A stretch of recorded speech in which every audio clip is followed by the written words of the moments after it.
Alright guys, I'm at SHOT Show 2014. Here with Zach from Kizlyar Knife Store. How you going, Zach? Good, how are you, mate? Yeah, good, mate. So, mate, just maybe tell us a little about Kizlyar and the history behind Kizlyar and where we came from here. Look, Kizlyar came into Australia about I think in 2006, and it was a completely new brand, so we had to start basically from the grassroots, build the brand up. But as it comes from Russia. Kizlyar is actually the name of a small town in southern Russia, on the Caspian Sea, and it's a home to hundreds of different small knife manufacturers. And in the mid-90s, they actually created this brand called Kizlyar Knives, where all the individual knife manufacturers came together and started working under the same brand. Hence the reputation of the brand is quite good in Russia, because everyone that works there is actually a knife maker. They're not just laborers or apprentices. So everyone that works in the company is a knife maker, and every person brought their value to the company and their designs and so forth. Company originally became very popular for their very exotic looking knives, which featured lots of acid etching on the blade. The Scorpion was one of the very first ones. Funny enough, the Scorpion was later chosen by the President Putin as a trophy knife that was given to a lot of the war veterans and a lot of the official guests of the Kremlin. So this is what really made Kizlyar famous. But then their line of the tactical knives also very quickly picked up, especially in more Western countries, in the United States and in Australia and in Europe. Their tactical knives are really done quite well because of the quality, durability. They are almost indestructible. Price point as well, so they're not very expensive. And I think from what I understand is, obviously they start off being handmade, and the machinery is still very old, but still that old handmade very old classic. So it's a company is actually classed as a production handmade. So although there are machinery used for milling the blades and some of the machining work, but still nearly everything is done by hand. Even setting the knives up putting them on the machine and holding them. A lot of the grinds are all done by hand. So I'd say like good 50-60% of the work is still done by hand. So that's why, hence the name production handmade. So it's not just CNC machine where things come with a production line. So most of the knives are still numbered. They're made in small batches of 100, 150, and it's all man hours basically. No, it's good. And I'm a big fan of Kizlyar knives. I've got a number of knives, and my wife gets upset with me all the time, but they are very, very well made knives. I think what we'll do is, Kizlyar manufactures a range of knives from bushcraft to survival to skinning knives and like that. So I guess what we'll do is we'll pan down and let's go through a number of knives. So Zach, let's see some of your knives and see which different styles of knives you got here. No worries. So we got a range of different types. Look, knives, although knives are classified as being tactical, survival, bushcraft, it's really to do with the person. There's no real 100% clear-cut classification among knives. But some people individual choice. Smaller knives for survival, but generally speaking, like we got some survival, which is also can be classed as a good hunting knives. What they're made up of, usually got to be a full tang blade, so the blade goes right through the handle. So they're very, very sturdy, extremely tough. A nice thick spine is ideal, so you're looking at around 4mm plus. But you don't want knives that are extremely heavy, because that also becomes a nuisance and becomes very difficult to use, and you get tired quickly. So something like that is an ideal survival knife. Got a bit of false edge, so if you need to break hard material, that comes handy. A survival knife is good to be reflective, because you can use it as a signal. That's right. A signal mirror, so that's a good idea. And you got to always have a good positive grip. A good hand guard is also very, very important and imperative in a good survival knife, so you don't slip on. So any of these, there are different designs of knives that can be classified as survival, but also they're hunting knives as well. So Yeah, so they're different shapes and designs, so it's really a personal preference of what you want, a bit more drop, a bit more false edge. There are hundreds and hundreds of different designs available in the market. We alone make at least, when it comes to this size knife, we make at least 30, 40 odd, just off the top of my head, Yep. if I was to speak. Yep.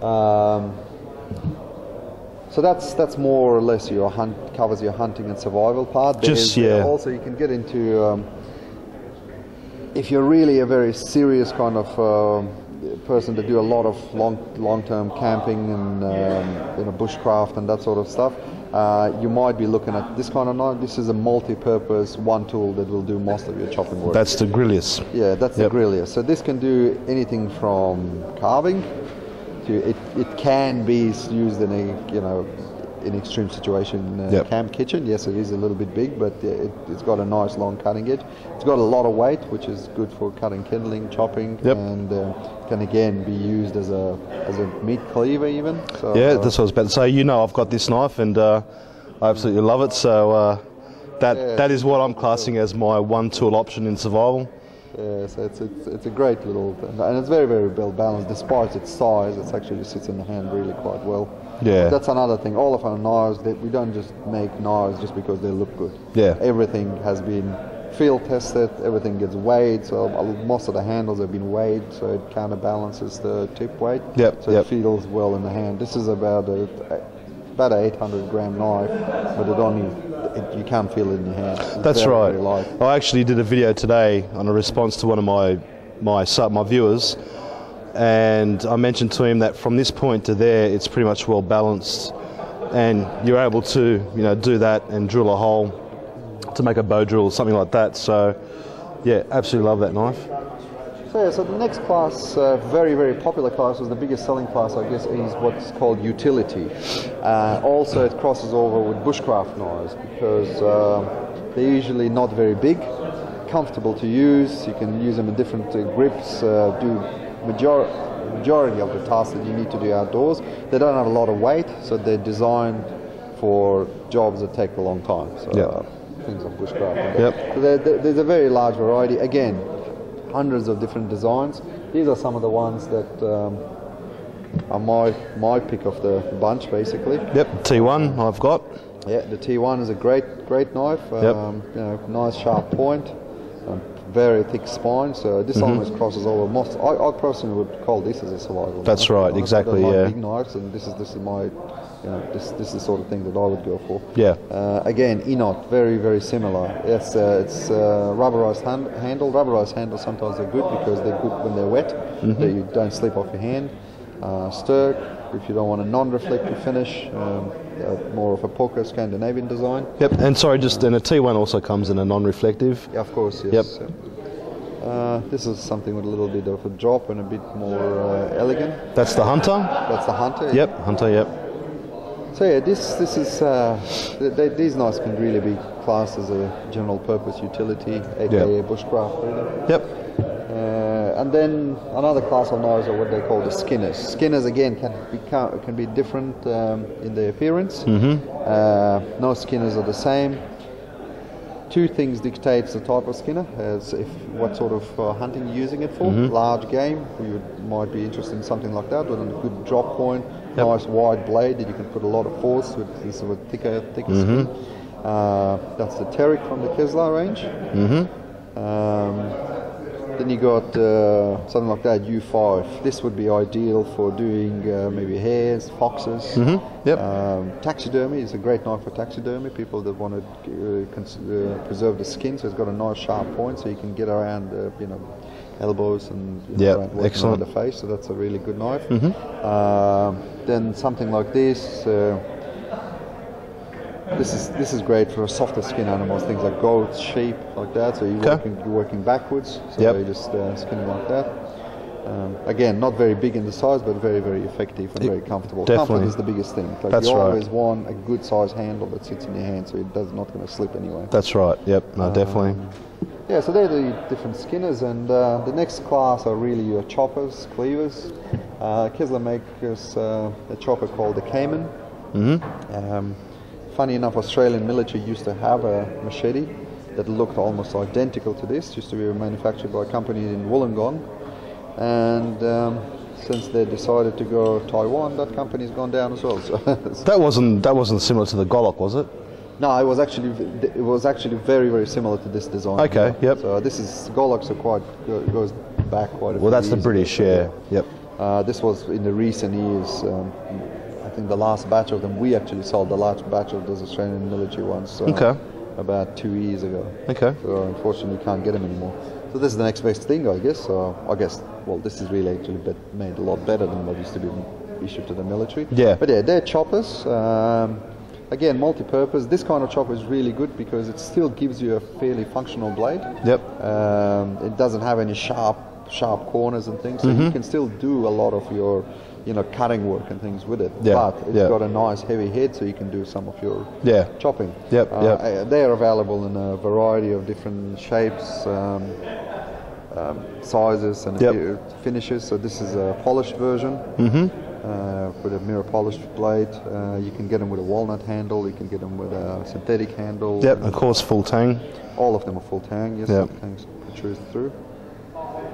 So yeah, so this really makes up... Yeah, that's a nice blade. Now I'm contemplating to get one, but no, that's good. That's good. Okay. Of course, you got more fancier stuff. The Kizlyar knives that do have the etching, some people are a bit hesitant of the etchings. They think, oh, it's going to wear off and I'm going to damage it. Yeah. Don't be afraid. They're actually acid etched, so that paint actually eats into the steel. Okay. You'll have to literally machine this blade to get that the motif off the blade. Okay. So nothing's going to happen to them. They're designed for functionality. They're designed for use. They're not just something to sit on. And it's a great wall piece too, if you wanted to.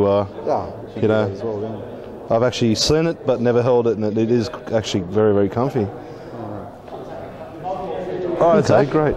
No worries, mate. Mate, thank you. I love your knives. I love your store. I'm a big supporter of you, and hope the viewers have seen quite a number of knives that Kizlyar does manufacture. Obviously, Kizlyar do have a lot more gear than just knives. So I'll put the link in my description, and people can check it out. And again, thanks for your time. I know you've been busy at SHOT Show, and appreciate the time you've given me. No worries. Thank you very much, mate. All right, mate. Cheers, bud. Thank you.